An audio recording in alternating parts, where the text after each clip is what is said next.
The crime that would eventually put Timothy Evans on death row was horrific. But when you take a look at Timothy Evans's past, it's not really a shocker that his life played out the way that it did. Before Timothy was even born in 1924 in the southern end of Wales, his father had abandoned him and his siblings and his mother. And because Timothy's mother made almost no money, when Timothy was born, he was effectively born into poverty. As a young child, Timothy really struggled to learn how to speak properly, and then in school, he just really struggled to keep up with his peers. To make matters worse, when Timothy was 8 years old, he contracted tuberculosis of the skin on the underside of his right foot. This condition is not necessarily fatal, but it causes these large, painful blisters that take a really long time to go away, even with treatment. And because Timothy's outbreak was on the underside of his foot, it made walking nearly impossible. And so for a few years, starting when he was 8 years old and he was diagnosed with tuberculosis of the skin,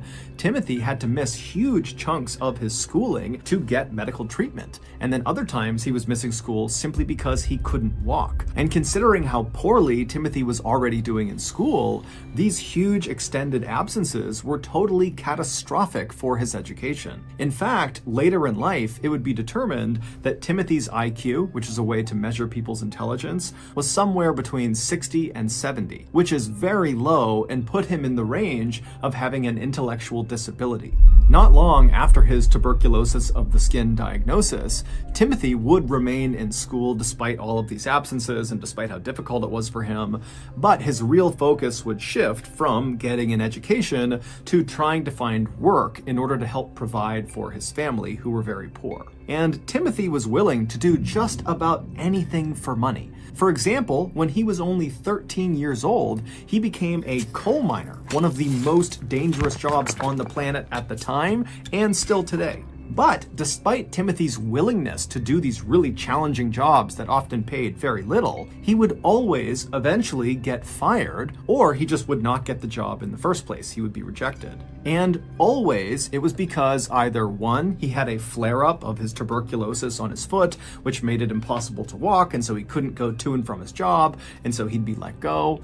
Or it would be because of his illiteracy, and the job just could not take someone in that could not read, write, or really even speak very well. Or in some cases, like when Timothy tried to join the military when he was 18 years old and World War II was raging and all of his peers are going off to fight the war, well, when he tried to enlist, the military said, we can't take you because you are illiterate and because of your foot. This constant cycle of rejection and embarrassment really made Timothy quite cynical. He felt like he just didn't belong anywhere. And so at some point, perhaps as a coping mechanism, Timothy began to lie. He'd make up tall tales about the adventures he'd been on and all the influential people he knew and the superhuman skills he possessed.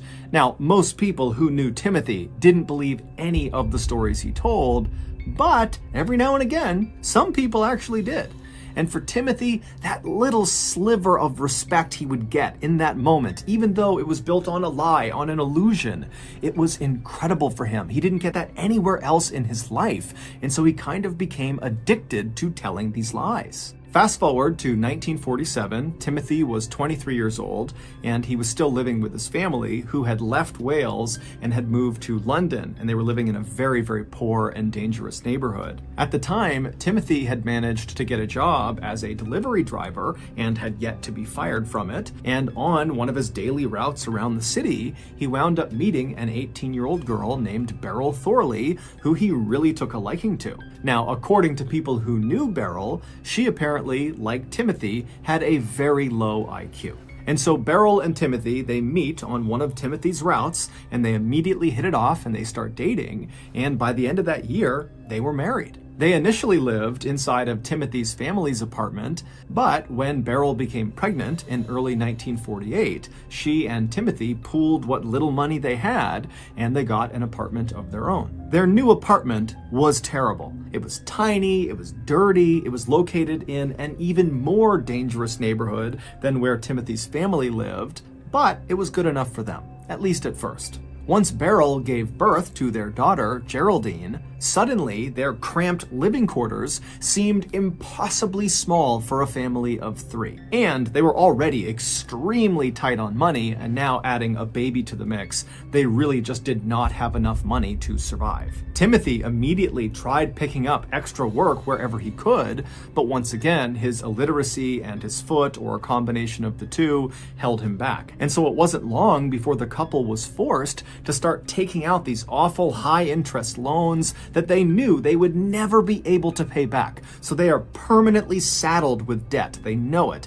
And these loans are only enough to barely get by. This is not enough to move out. This is only enough to stay in their squalid and awful conditions. And so as their debt piled up, in conjunction with all the stresses of being new parents and living in this really cramped space, it wasn't long before Beryl and Timothy's marriage just totally started to erode. It started with daily arguing over one of their many hardships, but it quickly escalated to full-blown physical confrontation that often was so loud that passerby outside in the very busy street would hear, coming from the 3rd floor, Timothy and Beryl screaming and yelling and punching each other, to the point where people outside literally stopped and just looked up, wondering what was going on up there. As Timothy's world seemed to just kind of crumble all around him, he at first turned to a coping mechanism he had used for most of his life, and that was just to lie about his current situation. He would tell people who would listen that he and his wife and his kid were doing great and everything was fine.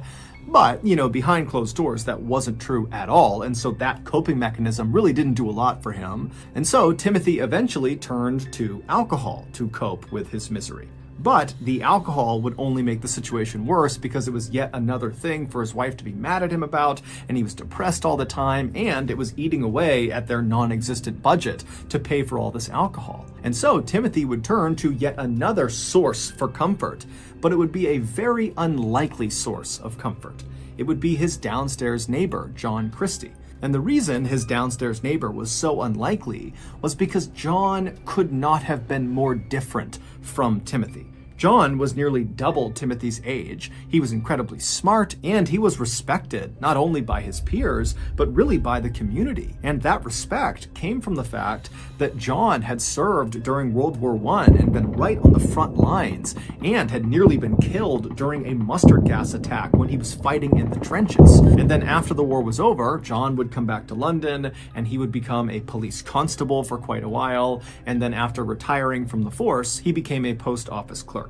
But despite John and Timothy's vast differences, there was one thing they had in common: marital problems. John and his wife Ethel had gotten married back in 1920, so 4 years before Timothy had even been born. But at some point early on in their marriage, the couple had split up. They didn't get divorced, but they separated, and they lived totally apart for a while. But in 1934, the couple would finally reconcile, and that's when they moved into the ground floor apartment of the apartment building that Timothy and Beryl would move into years later. So, years later, when John is sitting in his apartment and he can hear coming from the 3rd floor, like everybody else in the general vicinity, the sound of Timothy and Beryl fighting like crazy up in their apartment, John decided, with his experience with reconciling with his wife, that he ought to reach out to that young man, Timothy, and offer him some advice, or at the very least, be a friendly sounding board. And so John would eventually strike up a conversation with Timothy one day when they were passing each other,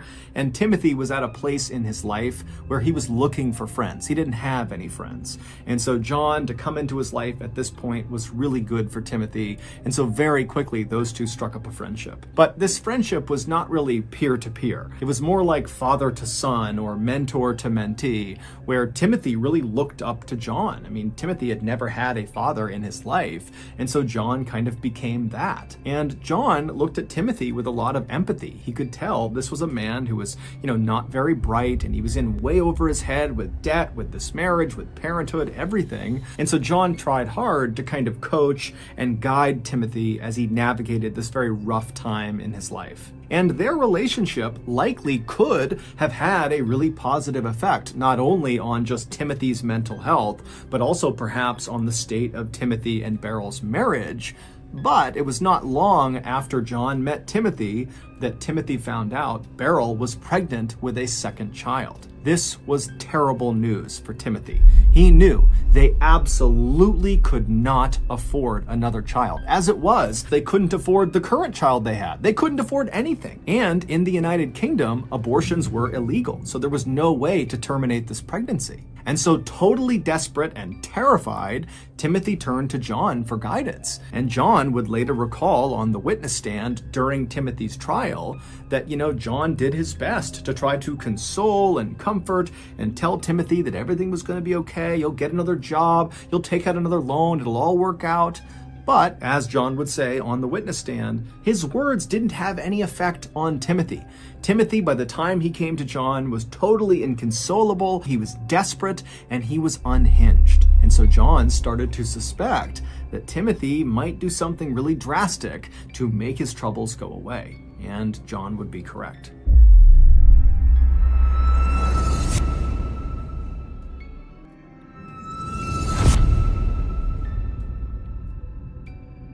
A few weeks later, on November 30th, 1949, a very disheveled-looking Timothy wandered into a local police station in Wales, not far from where he had grown up, and he would confess to the police that he had killed his wife. He would tell the police that he had given Beryl a poison that was apparently designed to abort her fetus, but this poison was too strong and it had killed Beryl. And then after she was dead, Timothy said he panicked, and so he took her body and he dumped her down the sewer that was outside of their apartment building. And then he arranged for his daughter, Geraldine, to go stay with some people in London while Timothy fled to Wales. But after getting to Wales, Timothy said his guilty conscience was just too much, and so he turned himself in. The police immediately arrested Timothy and they brought him back to London. And then once he was in a cell in London, London detectives went out to Timothy's apartment building and they went to the manhole cover that led down into the sewer that was right outside of the apartment building,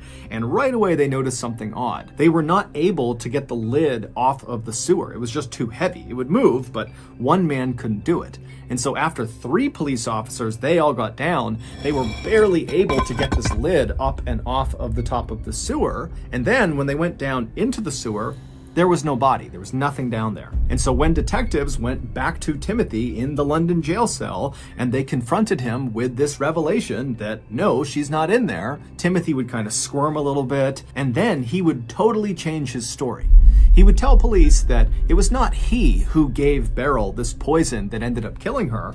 It was his friend and mentor and father-like figure in his life, John Christie. Timothy also told police that he left his daughter, Geraldine, in the care of John. Police are skeptical of Timothy, but because there's a child involved, they just immediately take his story at face value and they rush back to the apartment building and they knock on John's door, and John opens the door and he's standing there with his wife Ethel, and he's totally shocked at these accusations that have been lodged against him by who he thought was a very close friend of his. And John and Ethel would tell police that not only did they have no clue what happened to Beryl, but Geraldine had never been in their care. And so the police are immediately very concerned for Geraldine's well-being. Who has Geraldine? Where is she?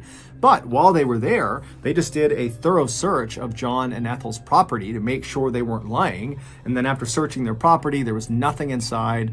But when police left John and Ethel's apartment and began searching the outside of the property, an area that they had briefly searched when they were there earlier, looking in the sewer, but now they're doing a much more thorough search. And during this thorough search, they find this shed that was located in the backyard of this big apartment building, and inside of this shed, wrapped in blankets, are the bodies of Beryl and her 13-month-old daughter, Geraldine. They had both been strangled to death. After processing the crime scene, the police went back to the jail where Timothy was being held, and they would tell him what they discovered at the property, and Timothy had a very muted response to it. And then when one of the detectives asked Timothy point blank, "Are you responsible for both your wife and your daughter's deaths?" Timothy would say yes. And then during a follow-on interrogation, Timothy would confess that he had been in a heated argument with his wife over money, and at some point during this fight, which got very physical, he strangled Beryl to death, and then 2 days later, he strangled his daughter to death, and then after dumping their bodies in that shed outside, he fled to Wales. Timothy would actually recant that final confession, but it really didn't matter because when he went to trial a little over a month later, the jury just did not believe that Timothy did not do it. And so very quickly, they convicted him of murder and they sentenced him to death. Just 3 months after his conviction, so on March 9th, 1950, Timothy would find himself sitting inside of the so-called condemned suite at Pentonville Prison in London. He was shackled to this table with guards sitting on either side of him in this very small cell, and then right next to him was this wall that kind of ran down the side of the cell, and on the other side of that wall was the execution chamber. And so as Timothy would have been sitting at this table, suddenly the cell door that led into the holding area would have flung open, the execution team would have rushed in and grabbed Timothy and stood him up before he could run or fight back, and then before he knew it, he'd be pushed over to the door that went through that wall into the execution chamber. Once that door was open, Timothy only would have had maybe a couple of seconds to take in what he saw, and it would have been this pale green square room with a noose dangling down from the ceiling, and right below it was an obvious mechanical trap door, and off to the side of the room was a lever that the executioner would actually pull to open up that floor and send the prisoner falling down into the pit below. And so Timothy, he would have taken this in just for a second. His heart would have been racing, and before long he would have been standing on this trap door. The noose would have come down, they would have tightened it to his neck, a bag would have been placed over his head, all the guards would have pushed to the walls, and then before Timothy could even say or do anything, the lever was pulled and he dropped down into a 12-foot deep brick-lined pit where he would dangle by his neck until he died. This gruesome ending should have been the end of an already very gruesome story, but it wasn't.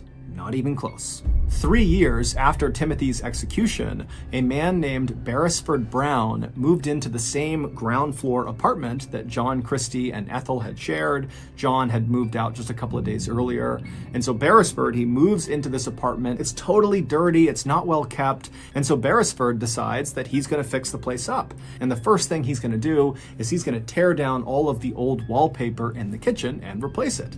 And so he goes into the kitchen, he starts tearing down the wallpaper, he makes his way into the kitchen pantry, he starts pulling the wallpaper down in there, and at some point when he pulls one strip of paper all the way to the ground, he sees towards the bottom of this wall inside of his pantry where there are no shelves over it, behind the wallpaper, there is obviously a door, just a small door. It almost looks like the entrance to a crawl space. And so Beresford is totally intrigued, why would there be this door behind the wallpaper in the pantry? And so he rips off the remaining wallpaper over this little door, he finds the handle and he forces it open, and what he sees inside of that little room would haunt him for the rest of his life. 3 years and 4 months earlier, when Timothy discovered that his wife Beryl was pregnant with their second child, Timothy really did go to his friend John for guidance. However, this is where the story takes a turn. When Tim came to John, who was medically trained from his time in the military, he would tell Tim, hey, I can perform an abortion on Beryl if you want me to. Timothy immediately thought this was a great idea, and so totally relieved, thinking his problems are now all solved, he left John's apartment and ran upstairs to his own. He told Beryl about how John could perform this procedure for them. Did she want to do it? And Beryl said, yeah, let's do it. Now, we don't know exactly what happened next, but the running theory is that sometime in November of 1949, Beryl and Geraldine left their apartment on the 3rd floor and went down to the 1st floor, John's apartment, and when they got there, it was just John. John's wife Ethel, she was gone for the day. As for Timothy, he also was not present for this procedure, but he likely knew it was happening. So Beryl and Geraldine, they walk inside of John's apartment, and pretty quickly, Beryl finds a place, or maybe John finds a place to put Geraldine in the apartment where she's safe. And then John ushers Beryl over to this chair. It's like his makeshift medical chair, and he tells her to have a seat. So she sits down, and John goes over and gets this device. And now this device, it looks like a glass jar filled with clear liquid, and then poking out of either side of it are these black, thin, hollow tubes that come out and connect at this kind of makeshift mouthpiece. And so John, he walks over with this device, and he hands the mouthpiece portion of this device to Beryl, and he says, here, put this on your mouth and start breathing it in. There's a gas I produce that kind of numbs the pain as I do this procedure to you. And so Beryl did as she was told. She took this mouthpiece and she put it over over her mouth and her nose, and she began breathing deeply. And as she did that, John grabbed a chemical and he began slowly pouring it into the glass jar where these tubes were coming out of.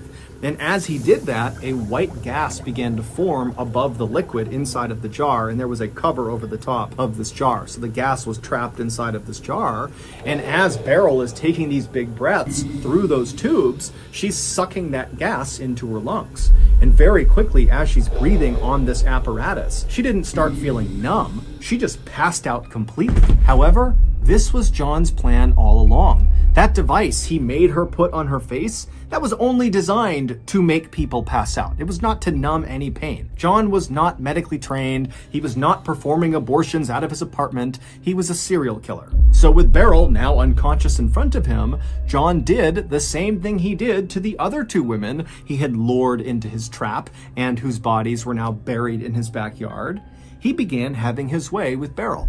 And at some point during this assault, Beryl woke up and began trying to fight off John, but he overpowered her and he strangled her to death. And then after she was dead, John just walked into the other room where Geraldine was, and he used a shirt tie and he wrapped it around Geraldine's neck and he strangled her to death. And then after that, he put the mother and daughter together in some sheets and he put them out in the shed in the backyard. Later, when Timothy came to John's apartment to see how the procedure had gone on his wife, John would tell Timothy that, sorry, it didn't work out and your wife is dead.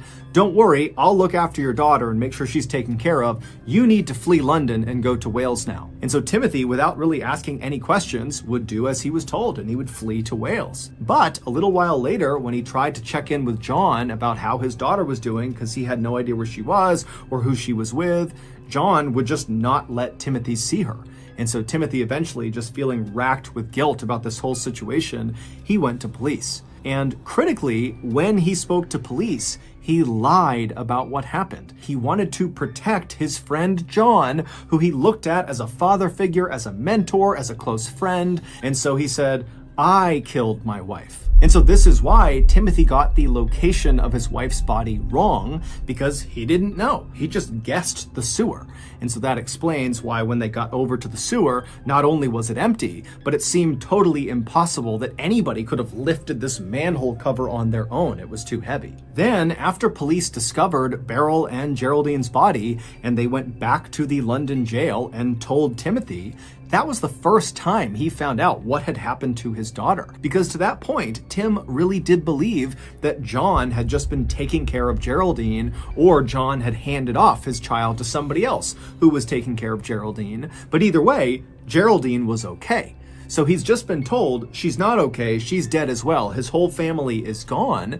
And so Tim was almost certainly in shock. And so he's sitting there with that sort of muted response as detectives are asking him, are you responsible for your wife and your child's death? And so Tim would say yes, but it's unclear if Tim actually understood their question or if he understood the implications of their question. He might have just been saying, I feel guilty about the fact that my family is dead, not that he literally killed both his wife and daughter. But when Tim finally kind of snapped out of it and really began trying to tell the truth that John was responsible, nobody believed him because his credibility was totally destroyed, because the first thing he did when he went to police was lie about what happened. And when police dug into Timothy's history a little bit, they saw he was a compulsive liar. Everybody said, oh, Timothy tells tall tales, that's just what he does. And making things even worse for Timothy was the fact that he had a very clear motive for why he might harm his family. He was under crippling debt,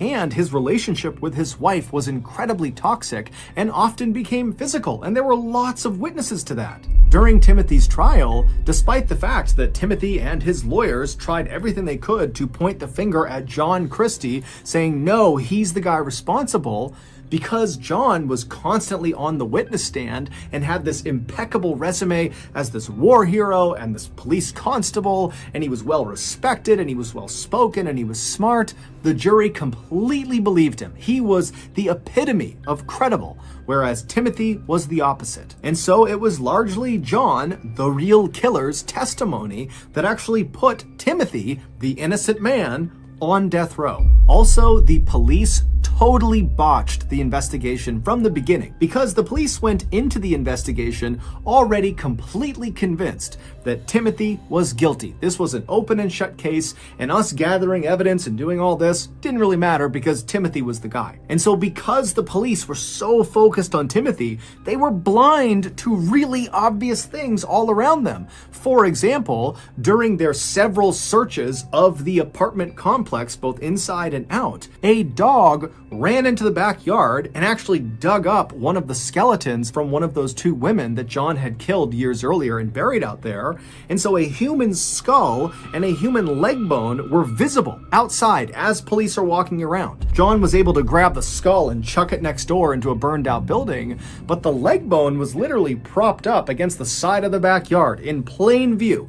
Nobody caught it. The police are also believed to have coerced Timothy into signing his final confession, where he says, "I not only killed my wife, but I also killed my daughter." There's even some speculation that the police literally signed it for him, that they forged the entire document. And so Timothy gets hauled off and executed. Meanwhile, John, the real killer, just keeps on killing. He would murder at least 4 more women, including his wife, Ethel, using the same technique, the gas machine followed by strangulation. And it was during the time that he killed these last 4 victims that we know about that John became increasingly turned on by death itself. And so that was why he stuffed his wife's body right underneath the floorboards in his kitchen, and he stuffed those other 3 women inside of that tiny little room behind that secret door in the pantry, so that all day long as he was in his apartment, it constantly smelled of decomposing flesh.